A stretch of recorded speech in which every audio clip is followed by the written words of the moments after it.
हमारे सभी YouTube family को बहुत बहुत जय जय श्री सीताराम।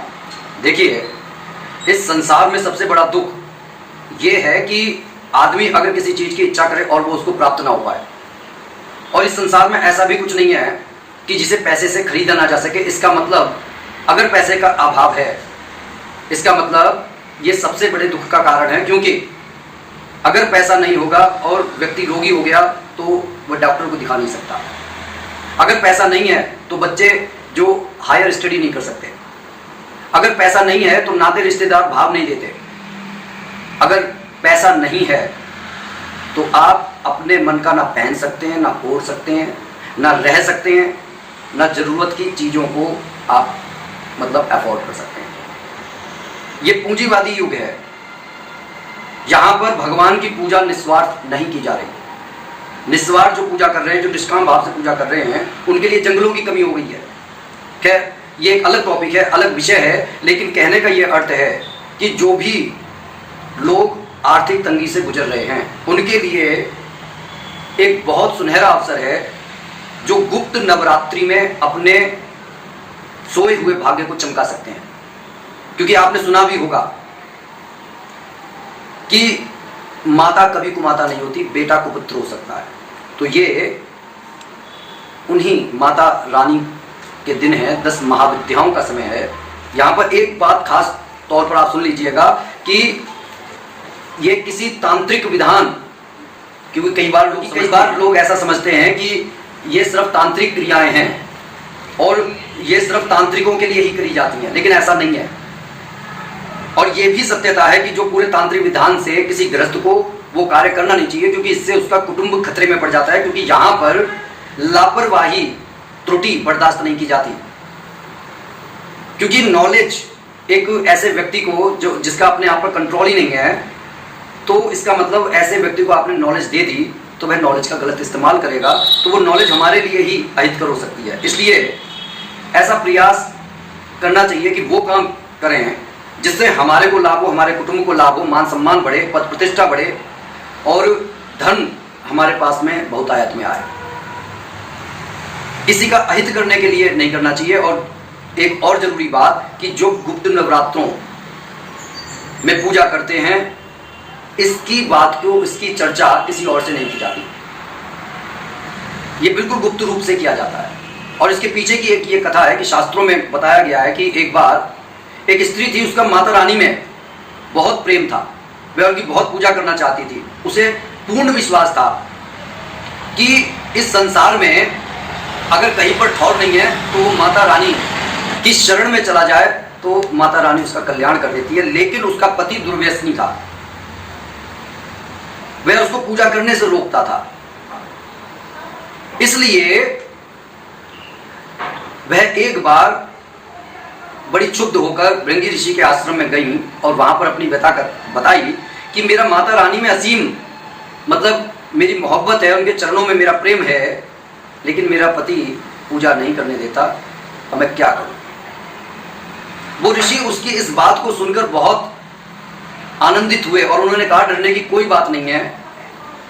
उन्होंने गुप्त नवरात्र की उनको विधि बताई। जैसा कि हम सभी को मालूम है कि 4 नवरात्रे साल में पड़ते हैं, जिसमें 2 नवरात्रे पूरा देश भर, विदेशों में भी जो सनातन धर्म के लोग हैं वो धूमधाम से मनाते हैं, लेकिन 2 गुप्त नवरात्रे पड़ते हैं, जिसमें ये आषाढ़ माह का जो अब नवरात्रे शुरू होंगे 26 जून से 4 जुलाई तक। और जिस व्यक्ति ने माता रानी को यहाँ पर प्रसन्न कर लिया, ये समझ लीजिए उसकी बल्ले बल्ले है। माता रानी अपने आगे महाबली हनुमान जी को लेकर चलती हैं, पीछे उनके भैरव बाबा चलते हैं। ये शक्तियां, आप कभी ये मत समझिएगा कि नहीं हम हनुमान जी की पूजा कर रहे हैं। आपको प्रसन्न सबको करना पड़ेगा, क्योंकि अगर आप घर के अंदर फ्रिज ले आए हैं तो फ्रिज की अपनी उपयोगिता है, एसी की अपनी उपयोगिता है, गीजर आपके घर में लगा है उसकी अलग उपयोगिता है। क्योंकि ये सब हैं ऊर्जा का ही रूप, चल सभी एक ही करंट से रहे हैं, लेकिन इन सबके कार्य अलग अलग हैं। हालांकि जो महाबली हनुमान जी की शरण में चला जाता है उसके सारे काम बन जाते हैं, लेकिन जब कोई मुख्य अवसर हमारे सामने आए, जब कोई शुभ मुहूर्त हमारे सामने आए, शुभ समय हमारे सामने आए, तब उस अवसर को खाली नहीं जाने देना चाहिए। सिर्फ इसलिए कि हमारा हमारे विकारों पर कंट्रोल नहीं है। हमारे को एक बात अच्छी तरीके से समझ लेनी चाहिए कि इस संसार में साधना के बिना कुछ भी हासिल नहीं हो सकता। अगर आपने साधना कर ली तो समझ लीजिए कि आपका कल्याण है। और जीवन भर आदमी अगर विद्यार्थी बना रहता है तो बहुत कुछ सीखने के लिए मिलता है।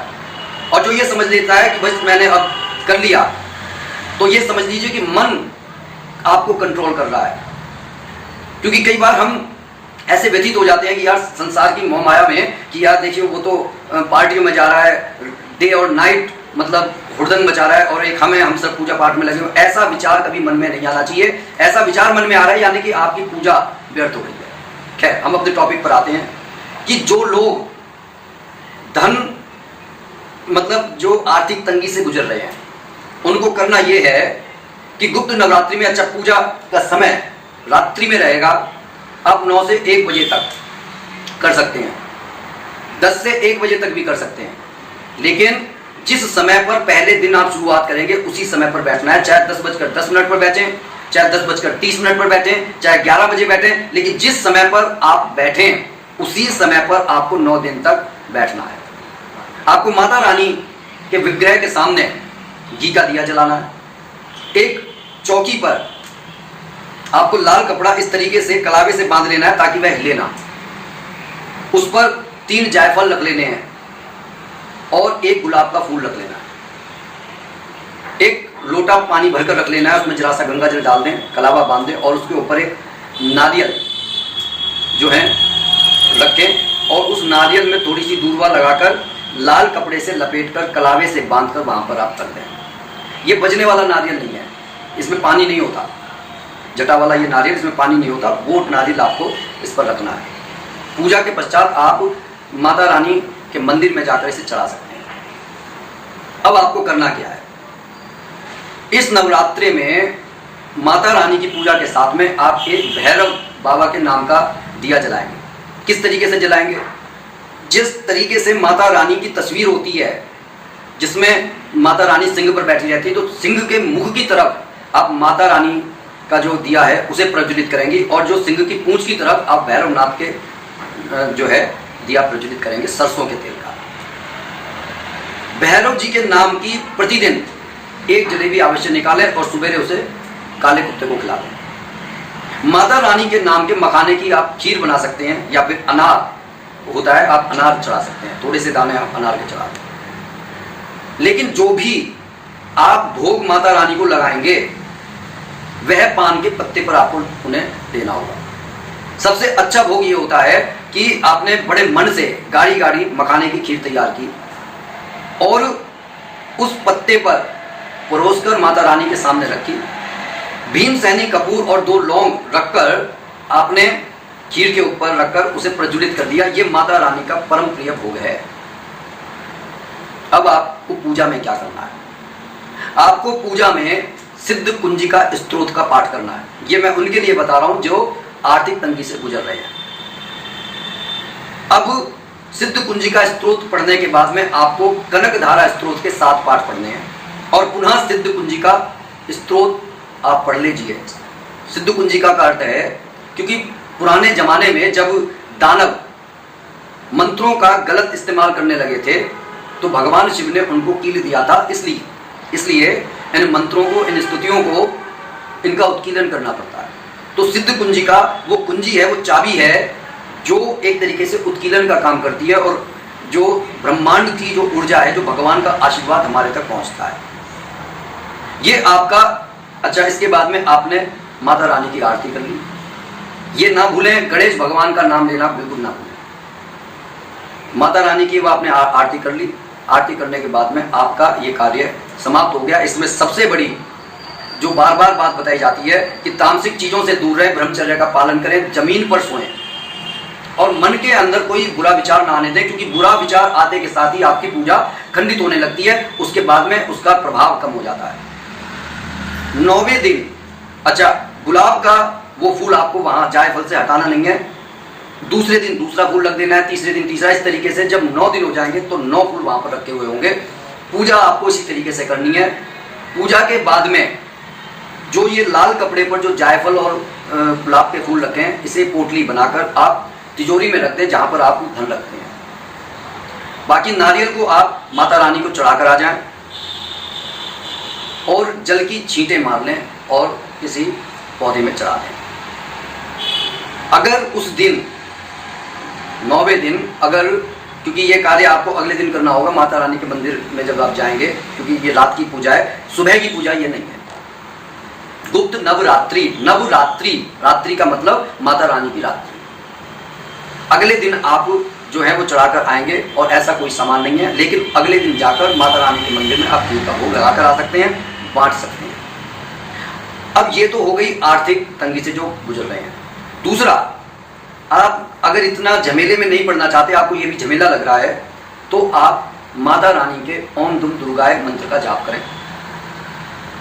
अगर आप पहले दिन 11 माला का जाप करते हैं तो 9 दिन तक आप 11 माला का जाप करें और फिर बाद में उसे कंटिन्यू रख सकते हैं, 1 माला का जाप आप करते रहें।